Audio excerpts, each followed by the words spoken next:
Alexandre Sobo, bonjour. Bonjour. Vous êtes directeur général de l'autre groupe familial coté basé dans la Loire, qui est l'un des leaders mondiaux du matériel d'élévation.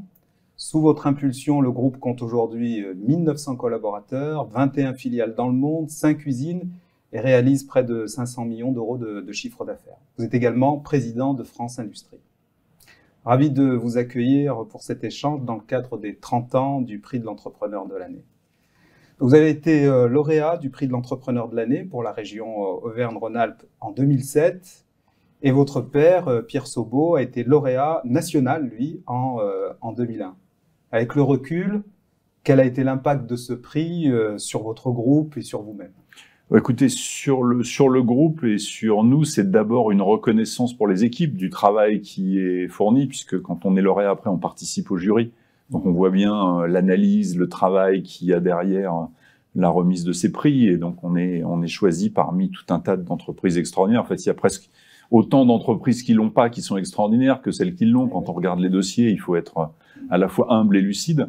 Et c'est d'abord une reconnaissance de l'engagement, de la qualité du travail des équipes. Et je dirais, ce prix, il est d'abord pour tous les collaborateurs de Olotte, ça c'est très clair. Après, dans nos métiers cycliques, si vous me permettez un petit clin d'œil, en général, ce prix est annonciateur d'un retournement de tendance, puisque 2001, c'était avant la récession de 2002-2003, et 2007, c'était avant la grande crise financière de 2008-2009. Donc, on a aussi après à se méfier un petit peu des prix, en ce qu'ils reflètent à la fois une très bonne période, et dans des métiers cycliques, souvent des signes avant-coureurs de recul de l'activité, mais le prix n'y est pour rien. Hein. Oui, de retournement, effectivement. Alors justement, pour parler de ces périodes de retournement, donc, comme de nombreux industriels, la période actuelle est inédite et les années compliquées se succèdent et 2022 sera également une année compliquée pour un certain nombre de sujets. Pourtant, et sûrement au prix de beaucoup d'efforts et d'implications de vous-même, de vos équipes, Olotte Group a été performant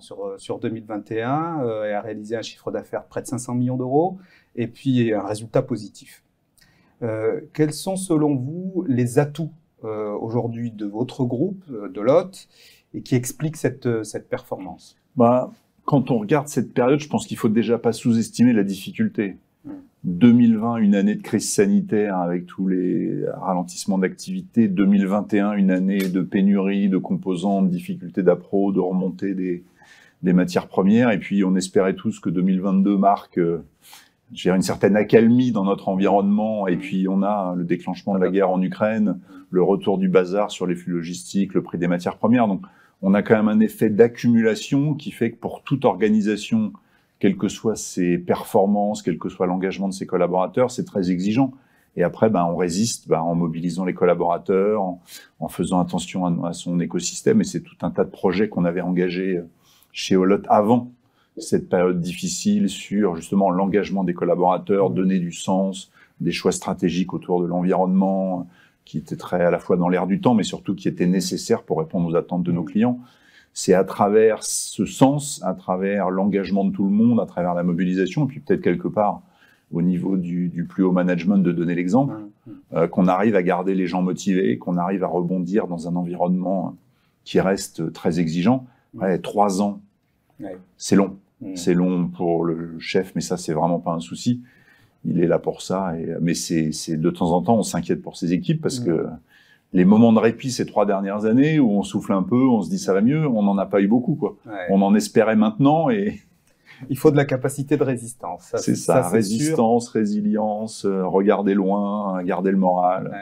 C'est comme ça qu'on y arrive. Et là, plus que jamais, il faut un capitaine à la barre, quoi, dans ces temps. Il faut une équipe. Dans ces temps, autour d'un capitaine, il y a un comité exécutif, il y a des gens qui connaissent les enjeux, qui mouillent la chemise, qui emmènent leurs propres équipes. Vous savez, on n'est rien tout seul, on ne peut rien faire tout seul. Alors des équipes, et puis une structure qui doit se transformer face à ces bouleversements, ces crises économiques, géopolitiques, des impacts importants, en particulier sur votre marché, donc qui nécessitent des transformations, de l'adaptation. Quels sont les principaux chantiers de transformation que vous avez menés? On a 2 grands chantiers. On a le chantier interne autour des hommes, ce que j'évoquais tout à l'heure sur l'engagement, la quête de sens, l'écoute, la prise de responsabilité. En fait, ce qu'on voit dans le monde d'aujourd'hui, c'est que les gens ils sont pas du tout réticents au travail, mais ils veulent du sens derrière ce qu'ils font. Donc, ils veulent savoir à quel projet ils participent. Ils veulent être associés aux décisions. Donc, on a chez Olot tout un tas de process qu'on a mis en place ces dernières années autour de l'engagement, autour de la contribution. On s'aperçoit que quand on a une difficulté à traiter, les gens qui la vivent au quotidien, si on arrive à les écouter, à les faire parler, ils ont souvent beaucoup des briques de réponse. Et tout le sujet, c'est de les mobiliser et ensuite d'être capable d'entendre ce qu'ils proposent pour mettre en œuvre la solution la plus efficace. Donc, il y en a un qui s'appelle Yellow, par exemple, qui est autour de toute cette problématique de faire construire aux gens les solutions aux problèmes qu'ils rencontrent en leur apportant les outils techniques, la solution, les moyens financiers quand c'est nécessaire. Donc ça, c'est le chantier interne.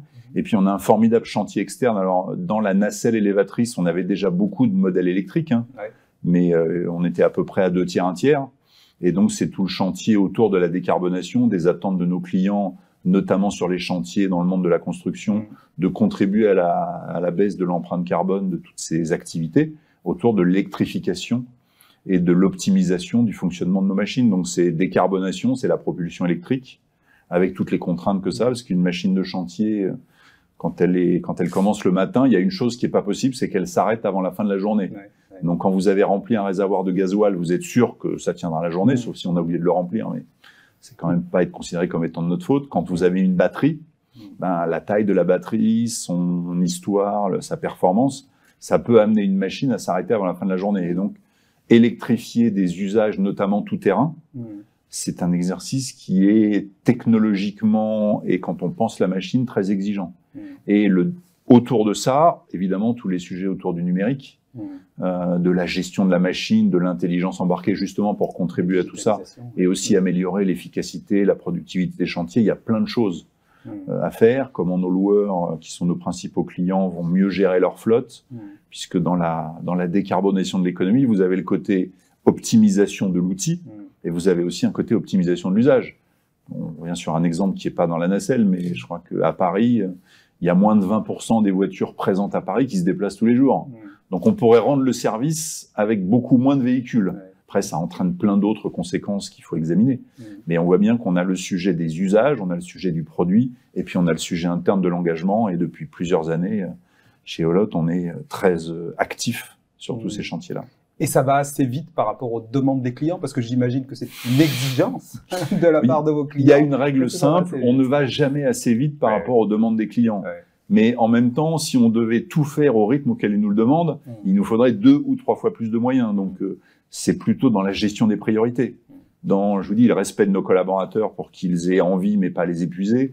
Dans le choix des priorités en fonction des solutions technologiques, en fonction des marchés, que ce soit typologie d'activité ou géographique, qu'il faut qu'on fasse des choix. Et c'est la responsabilité, justement, du patron et surtout de son comité exécutif à un moment donné, de voir toutes les opportunités et de se dire, on va le faire dans ce sens-là, en espérant avoir mis suffisamment d'efforts pour que, comme vous dites, ça aille vite, et en même temps avoir mis les priorités dans le bon ordre. Puis après, on écoute l'environnement, on écoute les clients, et puis quand il faut ajuster, on s'ajuste. Vous savez, l'industrie, c'est le monde du test and learn, on essaye, puis si on voit que ça marche pas, il faut pas s'acharner, à un moment, il faut se réajuster et faire un peu différemment. Il faut l'agilité, effectivement, nécessaire. C'est ça. Olot est une entreprise familiale. Les entreprises familiales ont démontré leur capacité de résilience dans ces périodes troubles et compliquées. Résilience liée en partie aussi à leur mode de gouvernance. Comment vous avez organisé chez Olot votre gouvernance ? Je pense que la première caractéristique des entreprises familiales, c'est leur horizon de temps. C'est-à-dire qu'ils sont évidemment, comme toute entreprise, soucieux de leur pérennité, et ils veulent préserver un minimum de rentabilité, mais j'allais dire, notre résultat trimestriel, on s'en fiche un peu. Il peut y avoir dans certains morceaux de l'économie, par les contraintes financières, les contraintes de marché, des moments où, pour des raisons tout à fait compréhensibles, l'horizon de temps se réduit. Or, l'industrie, notamment dans les transformations qu'on connaît autour du numérique ou de l'écologie, on est dans le temps long. Alors, on n'est pas tout à fait dans le temps long de la forêt, qui est plutôt 50 ans, mais on est clairement dans l'horizon 10-20 et pas 2-3, pour se projeter sur un certain nombre de choix, de révolution, de temps de trouver et de mettre en œuvre les technologies. Et de ce point de vue-là, l'actionnariat familial, justement, notamment quand les entreprises sont ou non cotées ou contrôlées, on a cet horizon de temps et cette capacité à se dire, on va y arriver dans 5 ans. Et s'il y a 1 ou 2 points d'étape qui sont un peu moins performants en affichage instantané, si on est convaincu de la stratégie et que les clients répondent, on est tout à fait capable de l'assumer.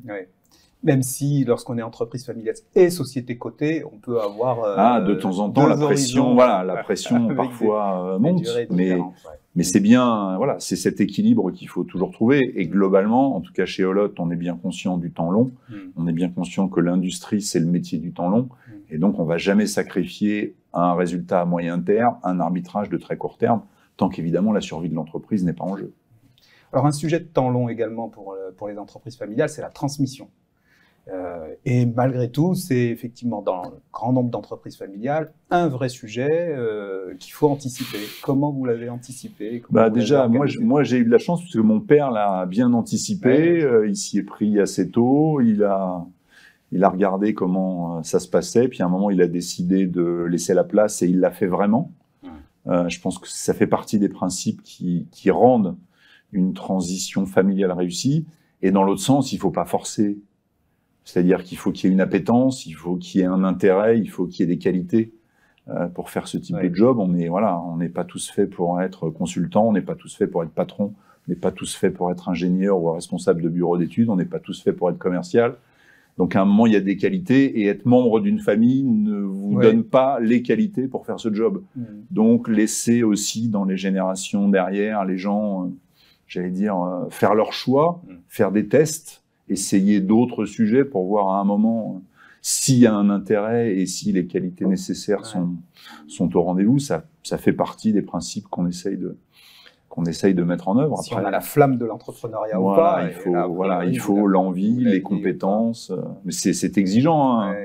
Moi, j'ai la chance d'avoir une épouse et des enfants assez compréhensifs parce que diriger une entreprise, notamment dans les périodes de crise qu'on a connues ou de complexes, c'est assez exigeant sur le plan du temps, des déplacements, de l'engagement familial, de la présence. Donc, c'est tout cet équilibre qu'il faut que chacun trouve. C'est aussi un travail d'équipe, même en famille. Ça, c'est très clair. Et c'est également la famille qui, effectivement, contribue au rôle du capitaine, quoi.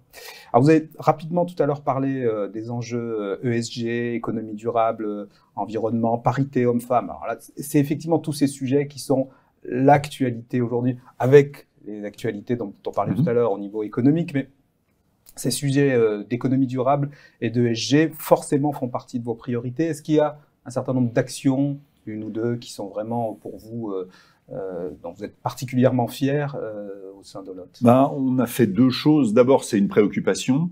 Ensuite, nous, on veut que ce soit une préoccupation de réalité, pas de rapport. Parce que quand on regarde tout ce qu'on fait autour de l'ESG, il y a quand même beaucoup de papiers. Et nous, on a vraiment fait un choix, c'est on va pas raconter quelque chose, on va faire. Et une fois qu'on a trouvé un sujet ou plusieurs sujets, on va voir comment on les raconte. Et donc, effectivement, en 2018, un peu avant tout le monde, on a pris une décision forte, on ne développera plus aucun nouveau modèle avec un moteur thermique. D'accord. Ça paraît simple comme ça. D'abord, au moment où on l'a fait, on était un peu tout seul. Et notre écosystème nous a regardés en nous disant « est-ce que c'est bien raisonnable ?» Et deuxièmement, en termes de choix derrière, dans le choix des projets, dans la priorisation, il y a une vraie difficulté technique. Si je fais très simple, plus la machine est grosse et lourde, et plus l'électrification est difficile parce que l'autonomie sur une journée est plus dure à atteindre. Donc sur des petites, on y arrive, et puis plus la machine devient... Plus c'est compliqué. Et donc plus les choix technologiques ou les nouvelles solutions technologiques seront nécessaires pour y arriver. Donc, ce qui se fait dans l'automobile, dans la batterie, les nouvelles batteries de plus grande capacité, l'hydrogène, tout ça sont des éléments autour de notre engagement. Donc ça, c'est vraiment pour moi le plus important parce que en tant qu'assembleur, dans nos process de fabrication, on a évidemment revu l'efficacité de tous nos process, l'isolation de nos fours pour faire un peu de peinture, mais c'est pas dans nos process propres qu'on a le plus grand impact, c'est dans l'usage de nos machines. Et c'est là aussi qu'est la plus grande exigence. Et puis après, on a fait évidemment en interne, autour de tous les sujets, égalité homme-femme, engagement des collaborateurs, donner du sens. On a tout un tas de programmes là aussi qu'on a mis en œuvre ces 5 à 10 dernières années pour faire d'Olot une entreprise attractive, parce que on l'a peu dit jusqu'à maintenant, mais à la fin, la seule vraie richesse de Olot, c'est les hommes et les femmes qui la composent. Alors, Olot est basé à Saint-Étienne, un ancrage fort sur la région de Saint-Étienne. En quoi, aujourd'hui, cet ancrage a été décisif dans la réussite de l'entreprise? D'abord, dans notre capacité à attirer. On est effectivement à mi-chemin entre Lyon et Saint-Étienne. Donc, on a en gros une petite moitié qui viennent d'un côté, une petite moitié qui viennent de l'autre. Et avec cet objectif d'être un acteur reconnu de la région, de donner envie aux gens et à tous les gens de qualité de venir travailler chez nous. Et puis, un territoire, c'est aussi ses contraintes. Donc, pour ceux qui connaissent bien la région lyonnaise, on a le défaut d'être de l'autre côté du pont de Givors, qui n'est pas très facile à traverser tous les matins, même si c'est plus facile dans la sortie de Lyon que dans l'entrée. Mais quand même, on voit des réticences. C'est tout à fait légitime de gens qui habitent dans la région lyonnaise pour venir travailler de l'autre côté du pont. Donc, à charge pour nous de montrer notre engagement, de donner du sens à tout ça. Et puis, l'ancrage territorial, c'est aussi des collaborateurs qui sont là depuis 10, 20, 30, je crois qu'il y en avait qui vont prendre leur retraite après quasiment 40 ans de bons et loyaux services chez nous. Donc voilà, c'est des valeurs, c'est un territoire qu'on irrigue et il faut y rester, enfin il faut en avoir conscience, y rester très attaché. En même temps, notre responsabilité, elle restera toujours sur la pérennité de l'entreprise. Donc ensuite, on concilie, on a des échanges avec la métropole de Saint-Étienne, avec la région Rhône-Alpes, pour voir comment ils peuvent nous aider, notamment quand on parle de talent, quand on parle de formation, quand on parle de déplacement aussi. Parce qu'un autre sujet de la région, c'est la 47. Oui, bien sûr. C'est l'autoroute le plus chargée de France entre Lyon et Saint-Étienne, la ligne de TER la plus utilisée hors Île-de-France. Enfin, c'est plein de sujets qui sont à la fois des sujets d'ancrage et parfois des sujets de contrainte. Mais voilà, une entreprise est dans son écosystème, c'est pas un truc en apesanteur. Il faut écouter, comprendre les contraintes, travailler, tout le temps chercher à convaincre, sans jamais renier ce qu'on est, une entreprise de la région Rhône-Alpes, quelque part entre Lyon et Saint-Étienne, avec tout ce qui en fait la force et l'engagement de ses collaborateurs, et puis aussi parfois ses traits de caractère. Et qui a un rôle effectivement dans le développement des territoires, et en particulier de celui-là qui effectivement en a bien besoin. Alors, vous êtes effectivement patron de Lot, mais vous avez d'autres engagements et vous en avez eu beaucoup. Vous êtes actuellement président de France Industrie depuis 2021. Vous avez été président de l'UIMM entre 2015 et 2018 et de l'UNEDIC entre 2016 et 2018. Donc on voit que vous êtes multi-casquette. Donc je comprends maintenant un peu mieux ce que vous disiez aussi sur votre temps et la gestion de votre temps qui doit être relativement compliquée. Et effectivement, il faut derrière une famille qui est solide et qui soutient par rapport à un emploi du temps comme celui-là. Le dernier baromètre d'EY sur l'attractivité concerne en partie le secteur industriel et il nous donne une information intéressante puisqu'il classe la France en tête du classement des investissements manufacturiers étrangers en 2021 avec 482 implantations industrielles, loin devant la Turquie et puis surtout, et ça me paraît aussi surprenant, loin devant l'Allemagne. En parallèle, on a beaucoup commenté la faculté de l'Allemagne d'attirer des projets, comme celui de Tesla, par exemple, grâce à la souplesse des process d'autorisation administrative. Et pour autant, encore une fois, les résultats sont là, la France est loin devant. Comment vous interprétez ces résultats? Vous êtes surpris ou pas? Et puis, qu'est-ce qu'il faut pour maintenir cette attractivité?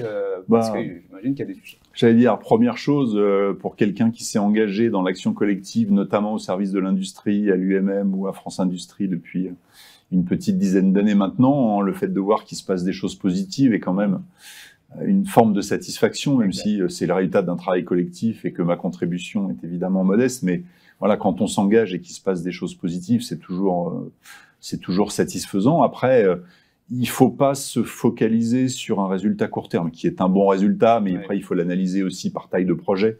Quand on le ramène à des montants d'investissement, à des nombres d'emplois, un gros projet comme Tesla à 5 ou 6 000 emplois, ça peut représenter, il y a aussi Intel qui a fait le choix de se mettre en Allemagne sur un gros projet de semi-conducteurs.